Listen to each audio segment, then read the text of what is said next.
Okay. Well, welcome everyone. Thanks for coming this afternoon. And this is an opportunity just for us to talk and hear about your thoughts about medicine, working as part of the MedStar Washington Hospital Center team. And what I'd like to start off is kind of a common thing that physicians do when we get around with each other is, why did we go into this to begin with? So what were some of the reasons that you went into medicine to begin with? Well, my parents moved here from India when I was in the 70s, and in the 70s, people that came from India were mostly engineers at the time. So everybody expected me, and basically all my cousins did become engineers. And so weirdly, in junior high, I remember going to one of my, science classes, and we talked about immunology. And I thought that was really cool, immunology. And I didn't really connect it with being a doctor so much, but I wanted to learn more about immunology, this whole kind of surveillance that's going on in your body. And when I went to college, I was there on a scholarship, and part of that scholarship was 10 hours a week in a lab where you were actually mentored. And so I was in an immunology lab, and from there I just kind of kept staying in immunology labs and then went to medical school that way.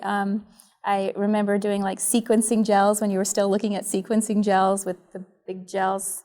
I think that maybe dates me. But I doing putting vectors in to see how the B cell molecule and the receptor was sequenced, and I think that's where my love of medicine came from. That's how I went to medical school. Mine was more from a patient experience. I don't know if any of you know, but when I was 24, I had a cardiac arrest. And that led to a 6-week hospitalization. And every day, a team of physicians would come in and as a patient, I got to watch high-level intellectual science with the perfect blend of compassion. They weren't talking around me, they were talking to me, but the conversations that they were having amongst themselves was so intriguing to me. And at 24, I thought I was going to fix computers for a living. So I had military experience where it was a technical, see a problem, diagnose a problem, fix it, put it back on the shelf. So I'm kind of wired that way. But seeing those physicians interact with themselves and to see what they were doing, trying to solve this problem that a 24-year-old had, but at the same time show me the kind of compassion they did. And so that 6-week process of just watching how that took place and then the comfort that they gave me just gave me the motivation to want to do that. For me, it started as a child. I grew up in Argentina, probably in the middle of nowhere. The closest town was like 10, 15 miles away. And I enjoy the contact with nature and animals, but instead of leaning towards veterinary school, I was very influenced by Dr. René Favaloro, who is considered the father of coronary artery bypass surgery, who in the 60s came to this country to help develop that technique. And he was a tremendous humanist and teacher, and I think he had such a great influence on me that not only determined me wanting to become a cardiac surgeon at an early age. My fathers often say that I wanted to be a heart surgeon, or I said that I wanted to be a heart surgeon when I was 8 or 9 years of age. But also that I wanted to come to this great country to live and develop my career. So I think he had a huge influence on both decisions for me. So I ask myself this question all the time because sometimes I can't believe that I'm actually a physician. I didn't grow up in a family of any doctors at all. But when I think about it, I was always around medicine. So I grew up in a multi-generational home with working parents. My grandmother and my great-grandmother lived with us, and they lived into their old age and died of old age in our home. So when I went off to college, I was interested in medical genetics and bioengineering, but I work study as a phlebotomist in the hospital, and I just fell in love with the idea that you could have the culture and the patient and the sample and the results of the blood, and you can come to a diagnosis and have a conversation with families and make a difference in such a way. And it's been wonderful. I think the four of you reflect, what the answer would be of any group of physicians. Some people, started early on with their career, might have had a family experience. Many times you see your parents, your grandparents go through healthcare, and you say to yourself, I saw a great example of that, and I want to be part of that, or I think I can do it better. I think I can make the system better than the experience that they had. And for the two of you, it really is, you still are putting people back together, like you were putting those computers back together. And for you, a basic science led to a clinical science, and you probably didn't know you wanted to go into hematology way back then, but your natural, interest in immunology brought you to where you are today. And I think really the answers that the four of you have given are very, very typical of what we find with physicians. The hospital center, I say every day is an opportunity to excel at the center. And there are some days that you may say, why am I still here? What keeps you here at the hospital center? I can start with that. It's easy. I was hired specifically to put together an unusual practice made up of sort of unique teams. So I practice, I'm an internist by my training, but I'm also a dermatologist. And so as a former hospitalist, I loved practicing and taking care of patients in hospitalized settings. But as a dermatologist, there's a great need in the community. There are not very many hospitals that have dermatologists that are willing to come in and see patients. And so I was hired specifically to take on the inpatient consult service for dermatology here. And building those teams has been the most rewarding thing. It's just so much fun to think about what are the problems, how can we put together a solution, who do we need, who can we work together with. And I was reflecting before coming here that I actually know many of you from patients' bedsides, which I think could be a little unusual. For a dermatologist. For a dermatologist, right? So that's why I came, and that's why I stayed. It's easy. So I think I interviewed at 10 different places for residency. And at the end of that process, I took notes and I started comparing places. And when it came to the number of cases and the technical parts of surgical residency, they were all about the same. And I knew that I could get a decent training experience at any one of them. And so what it boiled down to me is, where did I feel more comfortable and why? It's not about the number of cases or anything like that. And at the end of the process, I thought back at every experience from Hopkins to other places, and they were all great places, but I felt at home here. It's hard to explain, so to give you a simple answer, the people and the culture. Now, I've been here long enough. I've seen 3 or 4 different surgical chairmen, program directors, hospital presidents, and I've seen change at various positions, but the culture is still the same. And so even on a bad day, the type of people I think this institution recruits and retains, the people stay. We all have something in common. We love taking care of patients. We love the grit, if you will. This is an academic place. There's some really smart people here, but there's no air of having to walk around proving how smart you are. You can be who you are. You can interact with people on every level, and there's just a culture of teamwork, and it's the only place I've been, but there's no other place I would rather be. I mean, that's just the honest truth. I come here every day and I have an interaction, whether it's with a patient or someone from environmental services, that makes my day, keeps me just motivated to come back. Well, I did my fellowship at the NIH, but my very first 2 months of fellowship were actually at Hospital Center. And so I started here, and I loved it, and I was amazed that that's what hematology oncology was about, because the patients we saw came from every walk of life. They were just so appreciative of the care that people got here. And also, it very quickly becomes a community. So if I need something, it's very easy for me to call Helena, or get somebody on the phone to see my patients or to help me treat them. And so I agree with you. I think it's more of a culture type thing. It's a big hospital, but it becomes small very quickly, and I like that. I absolutely share the same experience. When I interviewed here, it was my only job interview, and I really think at the time was like the best job in the country, and I felt really privileged that I was offered a position to work here.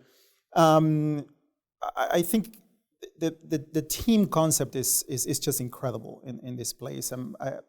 I am lucky enough that the cardiac surgery department I belong to has been established 4 decades ago, and the team concept within our department and the entire hospital is just tremendous. For example, the group of surgical assistants I work with, they're just simply amazing. The group of nurse practitioners that take care of our patients on the floors are so experienced, and the heart failure team I'm part of is just phenomenal. And then there is the patient component that you were mentioning. I just cannot imagine more appreciative patients than our patients, and that is very, very, very important to me, to feel how much they appreciate what we do for them. So I just cannot imagine a better place to be working right now than the Washington Hospital Center. I mean, it certainly does feel, I've always had a similar feeling where this is family, this is home, and people relate because we all have a lot of shared values within this hospital, and it's not, as Jimmy had pointed out, it's every associate. It's not just physicians and nurses, but it's everyone that has, feel like they're part of the team here and contribute to things and want to do the things that are right for the patient, which makes us all feel good. I've been here for 6 years, and I can't imagine myself being here forever until I finish my career. It's a certain esprit de corps that keeps you here. I think it's what draws you here, but it's also what keeps you here. You just keep running into the same sort of values with every interaction, which is nice. It's rewarding. It is, and it's very important that we each have each other's back. And you're there from a clinical perspective whenever your patient needs something, but also to make sure that you're okay. Because the same things that make an exciting place can also make it a place where we can have a real risk of burnout from that. And I think having a group of people that are similarly minded helps you through times like that.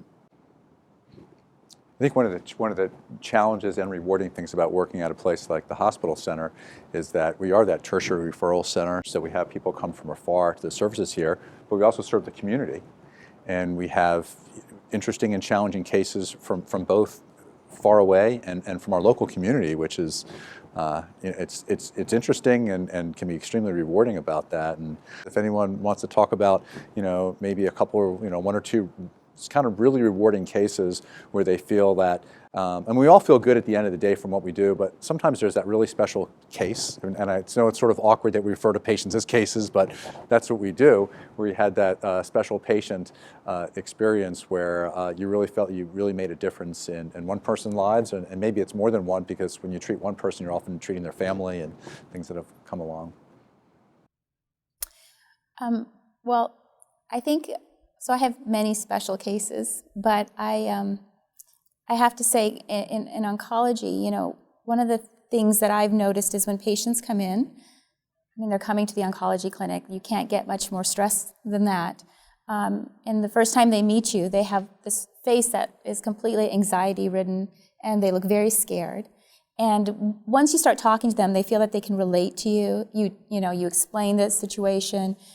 You try to say it in words that they understand. You try to relate to their emotions, and you can see that kind of anxiety melting off their face and just looking a little bit calmer. That is amazing. I had a patient last year who we did all that, and he still looked very anxious. And he said, Doc, everything you're telling me is fine. I'll do the treatment, whatever. But listen, from 8 to 5, I'm a foreman, and he has a whole team, a construction team. I said, none of them drive. If I don't get them to work every day and then pick them up at the end of the day, they will not have their jobs. And so what am I supposed to do? And we had to work out this very complex schedule where sometimes we would come in at 7 in the morning to see him so that he could come back at 3 and get his chemo and be ready by 5 to get back. And we got him through it, and he was incredibly appreciative. And at the end, I got a card from everybody on the crew. And I thought, how cool is this, That's great. And it's then, and you know, from his perspective, that was a huge thing that you did. But when you think about it, even though it was convoluted and extra time to do it, it probably had such a little impact on you and your team. Exactly. It was the little thing that you did that had such a tremendous impact on your patient and all the people that worked with him or for him, so that you know they could have jobs and they could feed their families. And so it's like the small things that we do that we don't think much of at the time has huge impacts on other people's lives. Yeah, we talk about the science of medicine, which is obviously around us all the time. That's the art of medicine. That's how you practice it in a way that you allow your patients to live their lives as normally as they possibly can. That's great. I did a case not too long ago, and I thought it was a straightforward cabbage, another cabbage, which is the most common operation that we do. And the patient did well and went home, and it didn't really have anything particular about it or anything special. However, a few weeks later, I received a card from the patient's daughter. And she said, I really want to thank you and your team for what you did. You may not know my father very well, but he's very special to us. And what you did will keep him with us for many more years. And we will enjoy his company, his wife, the children, his extended family, his friends. And then she went on to say, I know there must be days where things are difficult for you and your team. I want you to think about my dad those days, because you touched many, many lives. And I was in tears at the end of reading that card, because it just hit me as, you know, what we do every day, it touches so many people. It's not just the patient. Everybody we help maybe living another Thanksgiving with their family, another Christmas, or whatever they celebrate. And that I just cannot imagine anything in life more rewarding as a profession than having the privilege of doing that. It's a great story. So in addition to that, you know, I guess we all have career aspirations that drives us to do what we do. And one of the things that's important to me outside of work is community involvement, especially for at-risk youths. I grew up in church, and I have some buddies who just went the wrong way. And so growing up in this area, you know, I know a lot of organizations and youths from this area. So for me to be able to give back, to mentor and do those things is important. But a turning point for me here in my career was young patient, trauma patient, big liver injury, got him through the surgery, and about a month into his stay, I walked into his room and he had some buddies in there that just looked like they weren't good influences on him. So I kicked them out of the room and took my coat off and sat at the bedside and had a conversation with him. And it wasn't a medical conversation. I became like the big brother. I had a pretty stern conversation with him. I had no idea how that would impact him, but it was just, come on, dude. You know, it was no doctor conversation at that point. And 6 months later, I'm walking down the hall and I hear somebody yelling, Doc, I didn't know he was talking to me. I turn around and it's this kid. He came up here that day to find me and say, you turned my life around. He said, not only did you save my life from the operation, but that conversation was just as meaningful to me in my life as that operation, because he said, I tell you what, I kicked all those dudes out of my life. I'm back in school. I'm now supporting my daughter again.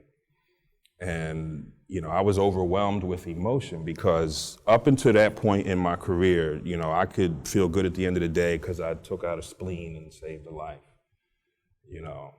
But to be able to do that and then be involved with that patient, for him to also say, you took out my spleen and saved my life, but I quit the gang and I'm back in school, like, talk about full circle. So I can come to work and impact people not only by the surgical things that I can do, but it affords me the opportunity to do things that are also very important to me, which is helping at-risk youth and, you know, being a part of the community. So that was a career-changing experience for me. Sure. That's a great story. Yeah. Excellent. Some of the days are really hard. I mean, this is a really complicated place, as you mentioned. And in dermatology, it's a little bit overwhelming. if you do complex medical dermatology, because here I see patients from those born too early, up in the NICU, sometimes patients over the age of 100. Lymphoma is dermatology, infectious disease is dermatology, transgender medicine is dermatology, burn is dermatology, trauma is occasionally dermatology while we try to figure out some of these wounds, which is I think how you and I met each other at the bedside.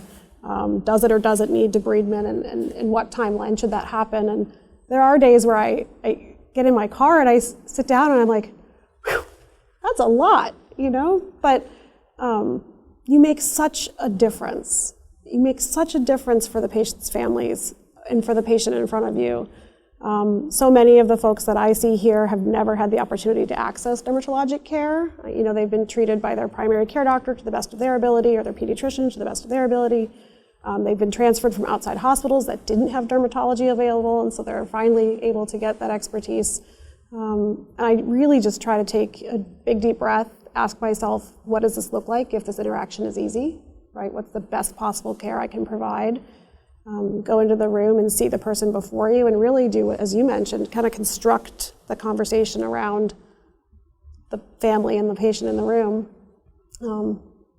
You know, it's odd in dermatology to be present or to be involved in making end-of-life decisions, but that definitely happens here too sometimes. You know, but it's so worth it, and the number of cards and thank yous, or even little inside jokes. So one of my patients was in bed and she was sweaty and she had a terrible rash, and she, in all the transfer, had this beautiful long hair, and she was just like sticking to her hair because she was sort of sweaty, and she's like, all I want is a hair tie. So I pulled out my hair tie and I gave it to her and I went on about my business. And at their follow-up visit, her mom came with her and they brought me a hair tie with a card, which I thought was so cute. And it's in my office. So stuff like that's a lot of fun. I think it's true. You can do just enough to do what you need to do, or you can go that extra mile, like what you were talking about, and worry about if someone has metro access, or if they have food to eat, or if they're warm. And you can do so much more than just being a doctor, and that's very cool here too. Absolutely. Now, you all have mentioned earlier the importance of the teams and how your teams help keep you here.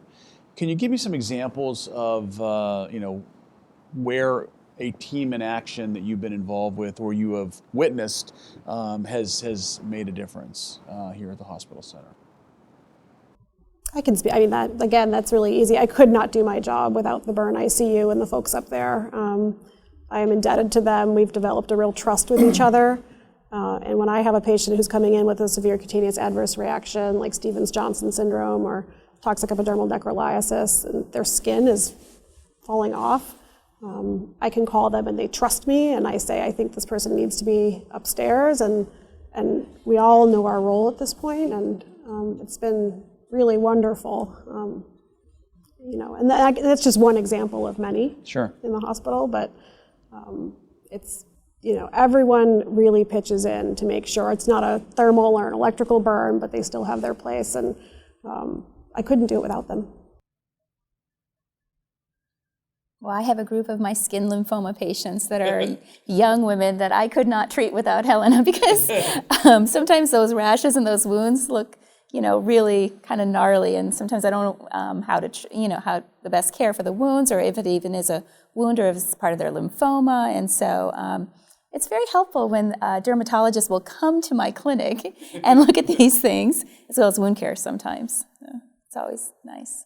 Well, it's a great team concept, and team and patient-centered too, of not, make an appointment in 4 weeks or whenever you can get in to see the dermatologist, but we'll come to you and see the patient at the same time, and you can actually talk about the patient and what your treatment plan is going to be. Yeah, and there's been support, I think, for that at every level. So we actually created, I always came, but it was never sometimes billable, official, or so everyone. You do it because it's the right thing for the patient. Right, you do it because it's the right thing for the patient, but then how do you drop a note so that everyone can communicate? And so my chair recently opened what we call a float schedule, so that I can pop in and properly come and assess patients in the infusion center or down in the wound center or wherever the patient may be, and that's been really wonderful too. So it's not just amongst the physicians, it really that support to do what's right in that moment comes at all levels.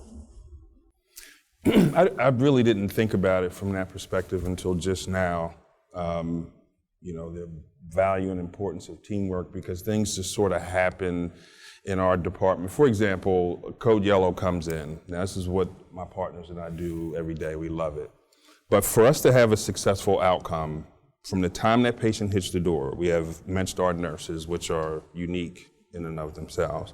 We have assistants from the emergency department to handle the airway. We have representation from radiology, from respiratory therapy, from blood bank. And this is every patient, every experience, And so we have a process where there's so many moving parts in order for us to be successful.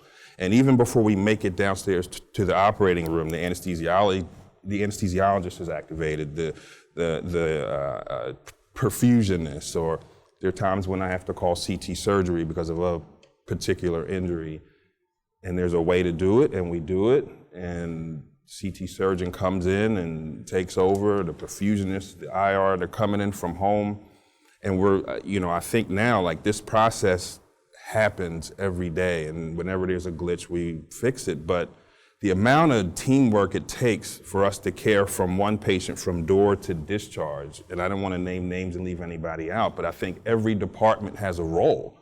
Rehab sciences, environmentals, everybody. And so we have a lot of good success, which must mean that we have it couldn't mean anything else, that we just have a strong team, a network of people who know what their role is in any one situation, and they're willing to step up and fill that role. Otherwise, we couldn't be successful. So from that perspective, I think teamwork just works here, at least in our department. As a member of the heart failure team, I have to say that it's a very humbling experience. I couldn't do any of the operations that I do in the OR without the different members of this big team. And I don't want us to mention the variety of providers, because it's between 15 and 20 probably. I don't want to forget anybody. But the team approach is absolutely essential to take care of these patients. And as an example, I can mention about more than a year ago, we did a transplant where the patient had several complications and problems. It was a very complex situation, and the patient spent more than 7 months in the ICU. And throughout those 7 months, she was carried by the multiple teams that were seeing her. The transplant team, the ICU team, the multiple consultants. She would have not survived if it wasn't because of the effort of the multiple teams that took care of her. And when she came back to visit the ICU and to visit the floors, everybody was so happy to see her. And because she's a happy patient, she's living a very meaningful life, and I think everybody felt extremely rewarded by how happy she looks and how well she's doing. She was recognized as a patient last week at the Washington Wizards, one of the games, and everybody was texting the story and the video that was recorded at the stadium, and everybody was celebrating how good she looked and how well she was doing. So we've been talking a lot about the rewards and also challenges and stresses of being a physician in this age. What would you say to someone now who is starting to embark on a career, considering going to medical school? What kind of advice would you give to them? I think mine would be quite simple, and I would just tell them to ensure that their motives are pure. It's just that simple. Some people go in or think they want to go to medical school for the stature, for the title, for a whole host of reasons that I believe will set them up for failure. Medical school, we've all been through. It's very taxing, very challenging, and residency is a different beast. But with the changes in healthcare and the different rules and EMR and different, it's not all about those things anymore. You really have to have a passion for what you're doing to be able to navigate those things and still find enjoyment. And so that simple phrase, make sure your motivations are pure, will cover all of those things. Because on the rough days, when you're not getting the respect you feel like you deserve by having this title, or all of those things that, you know, make it difficult for us. You know, if you went into it for the right reason and you find joy in seeing a smile on a patient's face, regardless of the hour of paperwork that comes after that, just to meet compliance, you know, the things that nag us, you know, it's that smile makes it all worth it, because your intentions of being there are pure. So that would be the easiest, simplest, most direct advice I would give someone. I have two things. Number one, I think it's almost a lifestyle more than a career. You don't finish at 5. You have an obligation to continue to read and to educate yourself outside of here. If you have a patient, you know, that something's upsetting has happened, or you don't know how to treat them exactly, you don't shut that off at 5 p.m. You'll continue to think about it when you go home. So in that way, it's more of a lifestyle.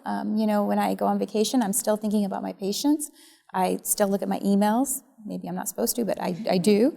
And the second thing is, I think it's important to have an outlet. You know, I think when you see, when I look at applications, I mean, these people are, you know, doing volunteering. They're getting scores that I could even only have dreamt of. I mean, these SAT scores and ACT scores and MCATs and all this kind of stuff. It's huge.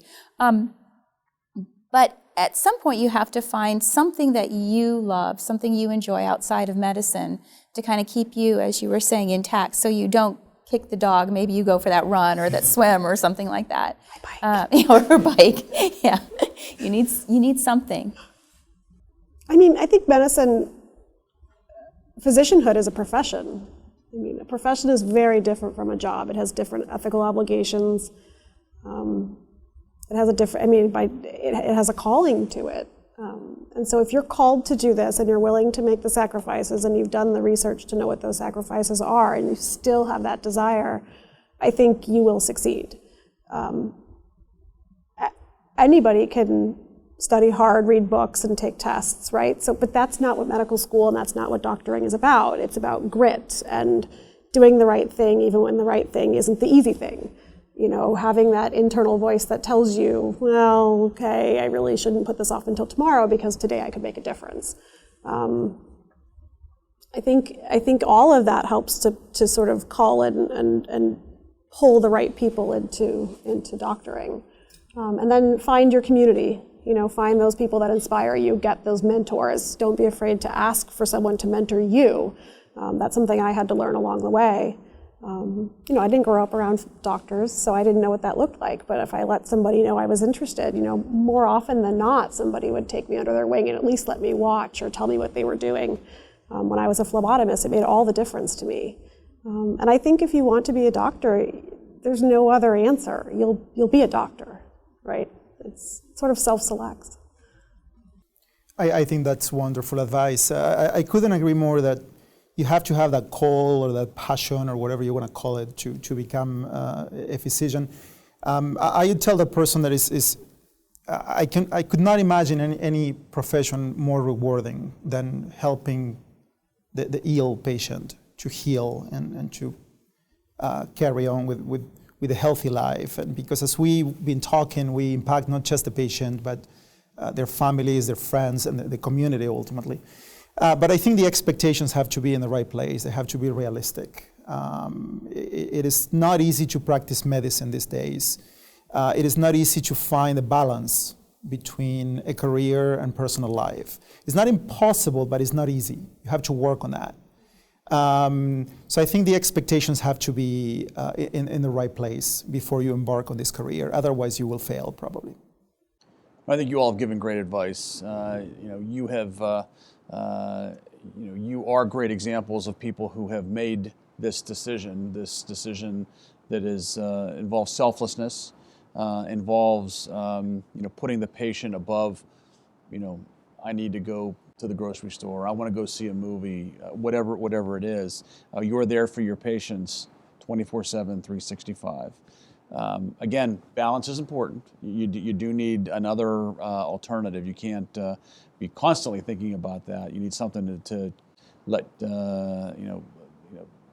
distract you a little bit so that you can unwind. But I think you all are great examples of the professionals who have made the right decision for our patients. And we're so glad to have you on the staff here at the hospital center.